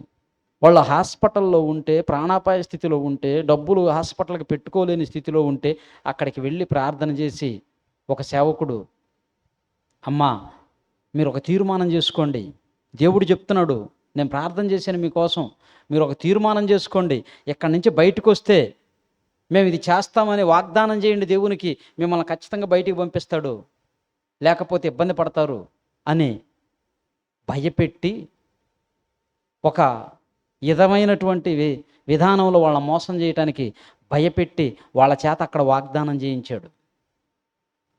అయ్యా మేము క్షేమంగా ఇంటికి వెళితే, ఏ ప్రమాదం జరగకుండా క్షేమంగా ఇంటికి వెళ్తే 40,000 రూపాయలు ఇస్తామని. హాస్పిటల్ నుంచి డిశ్చార్జ్ అయ్యారు. ఒక 2-3 రోజులు కొంచెం రికవర్ అయిన తర్వాత ఇంటికి వెళ్ళారు. అది పూర్తిగా నయంగా తలికే ఇంటికి పోయి కూర్చున్నాడు. ఇంటికి పోయి కూర్చున్నాడు. కూర్చొని మీరు దేవునికి వాగ్దానం చేశారుగా, ఇప్పుడు ఇస్తారా లేదా? లేకపోతే దేవుడు మిమ్మల్ని శాపం మీకు మీ పిల్లలకు వస్తుంది. వాగ్దానం చేసి నాకు వెనక్కి తిరగకూడదు, మీకు శాపం వస్తుంది, మీకు నష్టం వస్తుంది. దేవుడు అంటే ఏమనుకుంటున్నారు అంటే వాళ్ళు ఉన్న పరిస్థితి ఏంటి? హాస్పిటల్ నుంచి వచ్చారే, ఇంకా రికవరీ కాలేదే, ఉన్నదో లేదో, హాస్పిటల్లో డబ్బులు కట్టడానికి ఎంత అప్పు చేశారో, ఈ పరిస్థితులు ఆలోచించకుండా, అర్థం చేసుకోకుండా మీరు చెప్పింది చేయకపోతే శిక్ష వస్తుంది మీ మీదకి. వీళ్ళ సేవకులు ఈరోజు ప్రజలు కూడా ఎవరిని నమ్ముతున్నారు? అలాంటి దొంగ బోధకుల్నే నమ్ముతున్నారు. అలాంటి వారిని, మోసం చేసేవారిని నమ్ముతున్నారు. వాస్తవం చెప్పే కాడ ఉండరు. మనం కూడా అలా అబద్ధాలు చెప్పి మాయలు చెప్తే ఇదంతా ఖాళీ ఉండదు, ఫుల్ అయిపోతుంది. ఎక్కడ చెప్పేదేంటి? నీకు ఎంత బాధ అయినా, శ్రమ అయినా, బాధ అయినా, రోగమైనా, వేదనైనా, సమస్యలైనా, ఇరుకులైనా, ఇబ్బందులైనా నువ్వు దేవుని కోసం బ్రతకాలి, నువ్వు దేవుని కోసం నిలబడాలి. ఇక్కడ చెప్పేది అది. అన్నిసార్లు అలా ఉండదు. నీకెందుకు, నువ్వు వెళ్ళు, నీకోసం నేను ప్రార్థన చేస్తా, దేవుడు నిన్ను దీవిస్తాడు, బహుగా ఆశీర్వదిస్తాడు, నీకు అవి జరుగుతాయి ఈ జరుగుతాయి అని చెప్పి గొప్పలు చెప్పి పంపించి మోసం చేస్తున్నారు. ధనార్జన కోసం వాడుకుంటున్నారు విశ్వాసుల్ని, ప్రజల్ని. ఆలోచించండి, ఇలా మోసం చేసేవాళ్ళు ఎంతమంది. వీధి పాస్టర్ దగ్గర నుంచి కార్పొరేటు పాస్టర్ల వరకు ఇదే మోసం జరుగుతుంది, ఇదే మోసం జరుగుతుంది. ఒక పెద్ద పాస్టర్ గారు ఏమని చెప్పాడంటే, ఇప్పుడు నా కారు ఉంది కదా, ఆ కారు 20 లక్షలు, 20 లక్షల రూపాయల కారు. ఒక 6 సంవత్సరాలు వాడుకున్నాను, ఇంకో 4-5 సంవత్సరాలైనా 10 సంవత్సరాలైనా పని చేస్తుంది. ఒక 10 సంవత్సరాలు వాడుకున్నాడు తన దగ్గర ఉన్న కారు. వాడుకొని ఇక కొత్త కారు తీసుకోవాలి, ఈ కారు తీసేసేయాలి. అప్పుడు ఆయన దగ్గరకు వచ్చే విశేషమైన ప్రజలందరిని చూసి ఒక మాట చెప్పాడు. ఇన్ని సంవత్సరాలు నేను వాడిన కారు ఇది, దేవుని పరిచర్యలో వాడబడిన కారు, దేవుడు పని కోసం వాడబడిన కారు, ఎక్కడ ఎప్పుడు ఎటువంటి ప్రమాదం జరగలేదు, దేవుడు క్షేమంగా కాపాడింది దైవసేవకుడు వాడిన కారు, కనుక నేను ఇది 10,000కి ఇచ్చేయాలనుకుంటున్నాను, ఎవరు తీసుకుంటారు అన్నాడు. చాలామంది చేతులు ఎత్తారు, మేము తీసుకుంటాం. 10,000 అంటే బైక్ కూడా రాదు కదా, అలాంటిది కారు వస్తుంది, అందరు మేము తీసుకుంటాం అని చేతులు ఎత్తారు. అప్పుడు ఆయన, అట్లయితే మీ అందరి పేర్లు రాసి, అందరు 10,000 కట్టి మీ అందరి పేర్లు రాసి ఇవ్వండి, మీ పేర్లను ఒకరోజు లాటరీ తీస్తాం, ఎవరి పేరు వస్తే వాళ్ళకి కారు. ఎంత? 10,000. ఎన్ని వేల మంది కట్టారండి, ఎన్నో వేల మంది కట్టారు. కొన్ని కోట్లు వచ్చిందండి. కార్పొరేట్ మోసం ఇది. కొన్ని కోట్లు వచ్చింది. ఆఖరికి ఆ చీట్లన్నీ కలిపి లాటరీ తీసిన తర్వాత, ఈ లాటరీ మళ్ళీ ఏదో వ్యాపారం అనుకోకాకండి, బైబిల్లో ఉన్నదేను అని చెప్పి యేసుక్రీస్తు వారి సిలువ వేసినప్పుడు ఆయన అంగీల కోసం వాళ్ళు ఏం చేశారు? చీట్లు వేశారు. ఆ సందర్భాన్ని తీసి చూపించాడు. ఇదిగో చీట్లు వేశారు బైబిల్లో కూడా, ఇదేం తప్పు కాదు, మరలా మీరు వ్యాపారం అనుకున్నారు అని చెప్పి దేన్ని వాడుకున్నాడు? వాక్యాన్నే వాడుకున్నాడు. మోసగాడు, దొంగ. ఇలా మోసం చేస్తారు. అలా చీట్లు తీయగా ఎవరికి వచ్చిందయ్యా అంటే, అది ఆ పెద్దామ లాంటి ఒక పెద్ద ముసలాంకి వచ్చింది, 70 ఏళ్ళు 80 ఏళ్ళు ఆమె వయసు. ఆమె కూడా కట్టింది 10,000. ఎంతోమంది కట్టారు 10,000. ఆ ముసలాంకి వచ్చింది ఆ కారు 10,000కి. ఆమె చూసి, ఏందమ్మా అంటే, నాయనా ఈ కారు తీసిపోయి నేనేం చేసుకునేది, నాకెందుకు, నాకు వద్దు నాయన, నువ్వే ఉంచుకొని నువ్వే దేవుని సేవలో వాడుకో ఆయన. ఒక్క మాట, ఒక్క లాజిక్, ఒక్క స్కాన్ ఎన్ని కోట్లు సంపాదించిందో చూసారా? దొంగలు. అలాంటి వాళ్ళకి ఎంతైనా దోచిపెడతారు, ఎంతైనా ఇస్తారు. కనీసం తిండి లేక, సేవ చెయ్యలేక, పిల్లలకు అన్నం పెట్టుకోలేక, భార్యకు సరైన బట్టలు లేక, ఎంతో సమస్యలతో రోగం వస్తే హాస్పిటల్కి వెళ్ళి చూయించుకోలేక, ఒక్క పూట అన్నం సరిగ్గా తినలేక ఎంతమంది సేవకులు ఉన్నారో వాళ్ళని పోషిస్తారా? వాళ్ళని గౌరవిస్తారా? వాళ్ళని ప్రేమిస్తారా? ప్రేమించరు. దేవుడు చూస్తున్నాడు. దేవుడు చూస్తున్నాడు ఎవరికి ఇస్తున్నావు, ఏం చేస్తున్నావు. అందుకే మీరు ఏమి వినుచున్నారో మీరే జాగ్రత్తగా చూచుకొనండి. మీరు ఎవరికి ఇస్తున్నారో మీరే జాగ్రత్తగా చూసుకోండి. మీరు ఇచ్చిన డబ్బు వాడు దేవుని సేవకు వాడుతున్నాడా, వాడు విలాసాలకు వాడుకుంటున్నాడా, వాడు సౌకర్యాల కోసం వాడుకుంటున్నాడా, దేనికి ఖర్చు పెడుతున్నాడు? నాకు తెలియదండి అదంతా. నేను ఇచ్చింది అయితే దేవునికి ఇస్తున్నాను, దేవుని పేరట ఇస్తున్నాను, నేను ఇస్తున్నది దేవుడు చూస్తున్నాడు కనుక నాకు సంబంధం లేదు, నేను ఇచ్చేసి వచ్చేసాను అని అంటే కుదరదు. ఎందుకని? బ్యాంకులోకి వెళ్ళావు, ఆడ అకౌంటెంట్ ఉన్నాడు, క్యాషియర్ ఉన్నాడు, డబ్బులు ఇచ్చి అయ్యా ఇయ్యి నీ బ్యాంకులో వేసుకో అని అంటే కుదురుతుందా? కుదురుతుంది, వేసుకుంటాడు. ఆయన అకౌంట్ ఓపెన్ చేసి ఆయన అకౌంట్లోకి వేసుకుంటాడు. నువ్వు ఎవరు అకౌంట్లోకి వేసినా పర్లేదు, నా అకౌంట్కే వస్తాయి అంటే వస్తాయా? రావు. నువ్వు ఇచ్చింది కరెక్ట్గా నీ అకౌంట్ నెంబర్ చూసుకుంటావు. ఎవరికన్నా ఇచ్చేవు, అయ్యా నాకు రాదయ్యా రాసివ్వు అని, ఆ రాసిన వాళ్ళు కరెక్ట్గా రాసారు లేదు, ఆ రాసినోడు ఒకవేళ ఆయన అకౌంట్ నెంబర్ వేసుకున్నాడో చెక్ చేసుకుంటాం లేదా? చెక్ చేసుకుంటాం. ఆయన పేరు రాసాడో లేదో చెక్ చేసుకుంటాం. అంటే ఇన్ని జాగ్రత్తలు కలిగి ఇక్కడ చెక్ చేసుకుంటున్నాం. మనం దేవుని సేవలో ఎందుకు చెక్ చేసుకోవు? నువ్వు ఇచ్చింది దేవుని పనికి వాడబడిందో లేదో ఎందుకు చూసుకోవు? అందుకే మా దగ్గరకు వచ్చేవాళ్ళకి మేము చెబుతాం, మీరు డబ్బులు ఇవ్వాల్సిన అవసరం లేదు. దేవుని కార్యక్రమం జరుగుతుంది, ఒక మూట బియ్యం తెచ్చేయి, లేకపోతే నువ్వు కూరగాయలు తెచ్చేయి, లేకపోతే నువ్వు పెరుగు తీసుకొనిరా, నువ్వే డైరెక్ట్గా దేవుని పనికి ఖర్చు పెట్టు, నువ్వే వాడు. మా చేతికి ఇవ్వాల్సిన అవసరం లేదు. అప్పుడు నీది డైరెక్ట్గా ఎక్కడికి వెళ్తుంది? దేవుని దగ్గరికి వెళ్తుంది. ఇలాంటివి ఎక్కడా లేవండి. ఒక్క BOUIలో మాత్రమే ఉంటుంది. నిజమైన సేవకుడు మాత్రమే అలా చేస్తాడు. మిమ్మల్ని మోసం చేసి మాయ చేసి డబ్బులు దండుకునే పని కాదు మాది. ఈ పరిచర్య అలాంటిది కాదు. మీరు దేవునికి పెట్టండి, దేవుడు మీకు ఇస్తాడు. నేను దేవునికి పెడతాను, నాకు కలిగింది నాకు దేవుడు ఇస్తాడు. కానీ అన్ని చోట్ల అలా ఉండదు. మీరు నాకివ్వండి నాకివ్వండి నాకివ్వండి మీకు దేవుడు ఇస్తాడు. ఇంతేనా? మీరు నాకివ్వండి మీకు దేవుడు ఇస్తాడు. అదేంటి? మీరు నాకివ్వటం ఏంటి, దేవుడు మీకు ఇవ్వటం ఏంటి? అది కరెక్ట్ కాదు.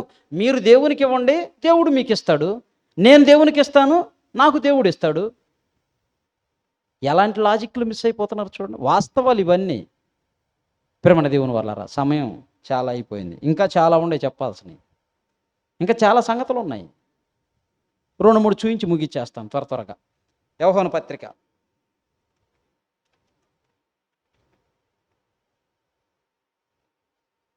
యోహాను రాసినటువంటి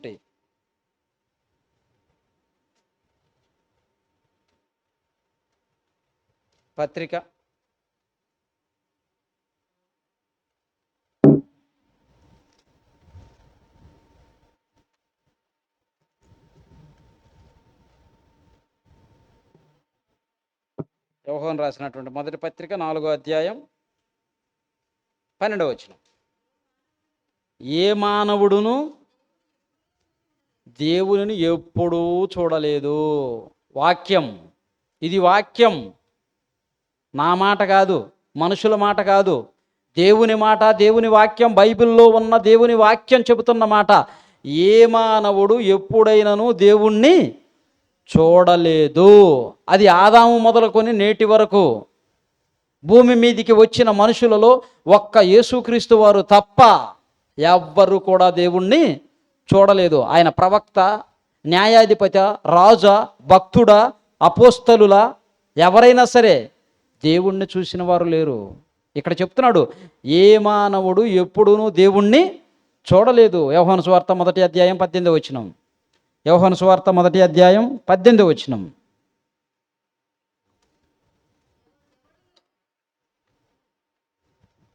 ఎవడును ఎప్పుడైనను దేవునిని చూడలేదు. దేవుని కుమారుడైన యేసుక్రీస్తు వారు తప్ప, తండ్రి రొమ్మునున్న అద్వితీయ కుమారుడు తప్ప ఆయనను బయలుపరిచాడు. ఆయనే బయలుపరిచింది. ఎవ్వరూ దేవుణ్ణి చూడలేదు. ఫిలిప్పు అడుగుతాడు యేసుక్రీస్తు వారిని, అయ్యా మాకు తండ్రిని కనపరచుము, అంతకంటే మాకు ఇంకేమీ అవసరం లేదు, ఒకసారి తండ్రిని చూస్తాం అన్నాడు. కనిపించని ఆత్మను ఎలా చూపిస్తాడు? యేసుక్రీస్తు వారు చూపిస్తాడా? చూపియడు. కనిపించనిది ఎవరికీ కనిపించదు కదా. గాలి ఎవరికీ కనిపించదు, కరెంటు ఎవరికీ కనిపించదు. అలాంటిది కనిపించని దాన్ని ఎలా చూపించమంటాడు? అందుకే ఆయనతో అన్నాడు, ఫిలిప్పు నన్ను చూడలేదా? నన్ను చూసావు కదా, నేను ఇంతకాలం నీతో ఉన్నాను కదా, నన్ను చూసావు కదా, నాలో ఉన్న లక్షణం చూడు దేవునిది. అందరినీ ప్రేమిస్తాను, అందరినీ గౌరవిస్తాను, అందరి కోసం ప్రాణం పెడతాను, ఎటువంటి పాపము చేయని పరిశుద్ధుడుగా ఉంటాను. దేవుని లక్షణం అది. దాన్ని చూడు నువ్వు. నన్ను చూసినవాడు తండ్రిని చూచినున్నాడు. నాలాగుంటాడయ్యా అంటే రూపం కాదు, భావం, స్వభావం, ఆత్మ. యేసుక్రీస్తు దేవుని పోలిక, దేవుని స్వరూపం. మనమందరం కూడా ఎవరమే? దేవుని పోలిక, దేవుని స్వరూపమునై ఉన్నాము. దేవుని పోలిక, దేవుని స్వరూపం అనగానే పైన ఉన్న ఈ రూపం కాదు, కాళ్ళు, చేతులు, ముక్కు, కాళ్ళు, చెవులు ఇవి కాదు. ఆత్మరూపం. ఆత్మరూపాన్ని ఎవరు చూడలేదు. మరొక మాట పౌలు గారు 6:16 తిమోతికి రాసినటువంటి మొదటి పత్రిక 6వ అధ్యాయం 16వ వచనం. సమీపించరాని తేజస్సులో ఆయన మాత్రమే వసించుచు అమరత్వము గలవాడై ఉన్నాడు. మనుషులలో ఎవ్వడును ఆయనను చూడలేదు. ఎన్ని మాటలండి? 1, 2, 3, 4, 5? ఎన్ని మాటలు బైబిల్లో నుంచి చూపించమంటారు? నేను దేవుణ్ణి చూశానన్నవాడు పచ్చి అబద్ధికుడు, మోసగాడు. బైబిల్ చెప్తుంది, నా మాటలు కాదు, ఇది వాక్యంలోని దేవుని మాటలు. ఏ మానవుడు ఎప్పుడైనాను దేవుణ్ణి చూడలేదు. ఎందుకని చూడలేరు? ఆయన చెప్తున్నాడు అక్కడ, ఎవడు చూడనేరడు. భవిష్యత్తు కూడా చెప్పేస్తున్నాడు. భవిష్యత్తులో కూడా భూమి మీదకి పుట్టుకు వచ్చే మనుషుల్లో ఎవ్వడు కూడా దేవుణ్ణి చూడలేరు. ఎందుకని? చూస్తే ఈ నేత్రాలు తట్టుకోలేవు, ఆయన మాట వింటే ఈ చెవులు తట్టుకోలేవు, నీ మానవ దేహమే సరిపోదు, పగిలిపోతుంది, తట్టుకోలేవు. ఆయన కలిగించిన సూర్యుడిని ఎంతసేపు చూడగలవు? పైన ఆకాశంలో ఉన్నాడు సూర్యుడు, ఆయన ఎంతసేపు చూడగలం మనం? మధ్యాహ్నం ఒకసారి బయటికి వెళ్ళి చూడగలవా? నీ కళ్ళు పనికిరావు, తల దించుకోవాలి. మరి ఒక్క సూర్యుడినే చూడలేకపోతే కోటి సూర్యుల తేజస్సు కలిగిన ఆయన్నే ఈ నేత్రాలు ఎలా చూసి తట్టుకోగలవు? అందుకే చెప్తున్నాడు, ఆయనను ఎవ్వరూ చూడలేరు, చూడనేరరు, భవిష్యత్తులో కూడా చూడలేవు. ఇక ఇవన్నీ చెప్పిన తర్వాత అంటే నిజమేనండి, కానీ దేవుణ్ణి చూడలేదు, మేము యేసుక్రీస్తుని చూసామంటారు. దేవుడు కనపడలేదు ఇవన్నీ చెప్పిన తర్వాత అంటాడు, మేము దేవుణ్ణి చూడలేదు, యేసుక్రీస్తుని చూసామంటారు. అది అబద్ధమే. కొరింథీయులకు రాసిన మొదటి పత్రిక 15వ అధ్యాయం 8వ వచనం. కొరింథీయులకు రాసిన మొదటి పత్రిక, అందరికీ కడపట అకాలమందు పుట్టినట్టున్న నాకును కనబడెను. అకాలం అంటే చివరి కాలం. పౌలు గారికి కనబడింది చివరి కాలం. అకాలం అంటే ఎప్పుడు? చివరి కాలం. బైబిలు రాస్తున్న కాలం. ఆ కాలంలో ఎవరు కనపడ్డారు? తండ్రి అయిన దేవుడు కాదు, యేసుక్రీస్తు. ఎక్కడ కనపడ్డాడు? దమస్కు ప్రాంతానికి వెళ్ళేటప్పుడు మార్గం మధ్యంలో క్రైస్తవులను హింసించడానికి వెళుతుంటే పౌలు గారికి యేసుక్రీస్తు వారు ప్రత్యక్షమై, పౌలా నీవేళ నన్ను హింసించుచున్నావు. ఆ అపోస్తుల కార్యం 9వ అధ్యాయం ఉంటుంది. మీరు నన్ను ఎందుకు హింసిస్తున్నారు అని అన్నప్పుడు, అయ్యా నేను నిన్నెప్పుడు హింసించానంటే, నువ్వెవరు అంటే, నువ్వు హింసించుచున్నా యేసుని. ఆయన కనపడ్డాడు చివరగా, ఆయన కనపడ్డాడు. అదే అధ్యాయం, అదే పుస్తకంలో, అదే అధ్యాయంలో 16వ వచనం చూడండి. 16వ వచనం చూడండి. మృతులు లేపబడని ఎడల క్రీస్తు కూడా లేపబడలేదు. క్రీస్తు లేపబడని ఎడల మీ విశ్వాసము వ్యర్థమే, మీరు ఇంకనూ మీ పాపములోనే ఉన్నారు. అంతేకాదు, క్రీస్తునందు నిద్రించిన వారును లేదండి, కొరింథీయులకు రాసిన 2వ పత్రిక, క్షమించండి, కొరింథీయులకు రాసిన 2వ పత్రిక 5వ అధ్యాయం 16వ వచనం. కొరింథీయులకు రాసిన 2వ పత్రిక 5వ అధ్యాయం 16వ వచనం. కావున ఇక మీదట మేము శరీర రీతిగా ఎవరినీ ఎరుగము, మేము క్రీస్తును శరీర రీతిగా ఎరిగియుండినను ఇక మీదట ఆయన్ని అలాగ చూడం. శరీర రీతిగా మాకు తెలుసు యేసుక్రీస్తు వారు, మేము చూసాము ఆయన్ని, మేము ఆయనతో మాట్లాడాం, ఆయన చూసాము, కానీ ఇక మీదట మేము ఆయన శరీర రీతిగా చూడము, ఎరుగము. ఇంకా కనపడ్డో, చివరిగా నాకు కనపడ్డాడు, ఇంకంతే. మీరు మరలా మోకాళ్ళేసి గదిలోకి వెళ్ళి ఏకాంతంగా ప్రార్థన చేయి, నీకు ప్రత్యక్షమవుతాడు అని అంటే మోకాళ్ళు పోవటం తప్ప దేవుడు ప్రత్యక్షం కాడు. నువ్వేమన్నా అడిగావనుకో చెప్పడం ఎందుకు? మీరు ఇప్పుడు 10th క్లాస్ పరీక్షలు రాశారండి, ఇంటర్మీడియట్ పరీక్షలు రాశారు. మీరు ఇప్పుడు వెళ్ళి ఇంటర్ బోర్డు దగ్గరికి వెళ్ళి, అయ్యా నేను ఎగ్జామ్స్ రాశాను కదా, నా పరీక్షలు రాశాను కదా, నా రిజల్ట్ నాకు ఎన్ని మార్కులు వచ్చినాయి చెప్పండి అన్నారు అనుకో, ఏమంటారు? చెప్తారా? చెప్పరు. రిజల్ట్ వచ్చినాయి కదా, రాలా, ఇంకా వస్తాయి. వచ్చినప్పుడు కూడా నువ్వు అక్కడికి వెళ్ళి, అయ్యా నా మార్కులు ఎన్ని చెప్పన్నావు అనుకో, ఎక్కడికి ఎందుకు వచ్చావు నువ్వు? ఎక్కడికి ఎందుకు వచ్చావు? అక్కడ పెట్టాం రిజల్ట్, నెట్లో చూసుకో, పేపర్లో వచ్చినాయి చూసుకో, అక్కడికి వెళ్ళి చూసుకో, ఇక్కడికి ఎందుకు వచ్చావు? నువ్వు వెళ్ళి మళ్ళీ బైబిల్ పక్కన పెట్టి మోకాళ్ళు వేసి ప్రార్థన చేసి, దేవా నాకు చెప్పు అన్నావు అనుకో, నా కాడికి ఎందుకు వస్తున్నావు రా? నా మనసు ఏందో, నా ఉద్దేశం ఏంటో, నా ఆలోచనలు ఏంటో అన్నీ ఆ గ్రంథంలో రాసి పెట్టాను, దాన్ని చదువుకో, నేను అర్థమవుతాను. నువ్వు ఇక్కడికి వచ్చి మోకాళ్ళు వేసి ప్రభు అని పిలుచు ప్రతివాడు పరలోక రాజ్యానికి వెళ్ళడు. తండ్రి ఇష్టాన్ని నెరవేర్చిన వాడే వెళతాడు. చివరి మాట చూద్దాం. మత్తయి సువార్త 5వ అధ్యాయం 8వ వచనం. తండ్రి అయిన దేవుడు కనపడ్డు, యేసుక్రీస్తు వారు కనపడ్డావు. క్లారిటీ వచ్చిందా లేదా? వాక్యంలో నుంచి మనకి వచ్చింది. ఇప్పుడు ఏడ చూద్దాం యేసుక్రీస్తు వారి మాట. మత్తయి సువార్త 5వ అధ్యాయం 8వ వచనం. హృదయ శుద్ధి గలవారు ధన్యులు, వారు దేవునిని చూచెదరు. మనం ఈ మాటలన్నీ చూపించామనుకో, అప్పుడు ఒకటే బాంబు వేస్తాడు లాస్ట్లో. అయ్యా వాక్యం అంటున్నావు కదా, వాక్యంలో నుంచి చూపించమంటున్నావు కదా, ఇదిగో నేను ఇప్పుడు వాక్యంలో నుంచి చూపెడుతున్నాను. డైరెక్ట్గా ఈళ్ళో కాదు, యేసుక్రీస్తు మాటే చెప్పి చూపిస్తున్నాను. హృదయ శుద్ధి గలవారు దేవుణ్ణి చూచెదరు అని అన్నాడు.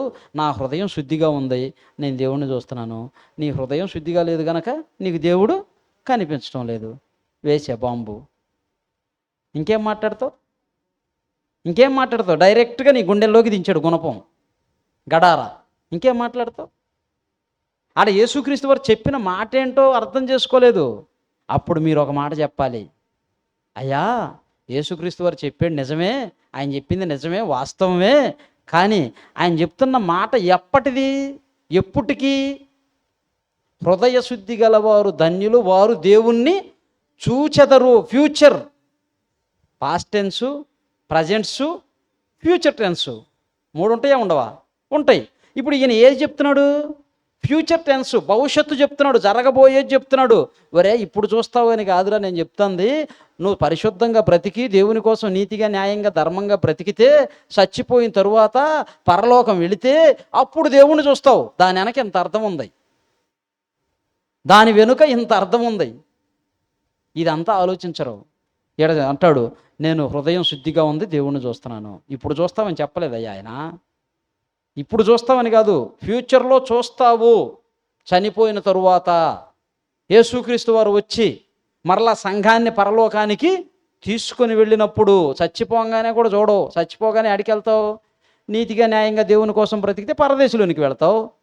అన్యాయంగా అక్రమంగా దొంగతనం మోసం పాపం చేస్తూ జీవిస్తే నరకానికి పోతావు. అంతే.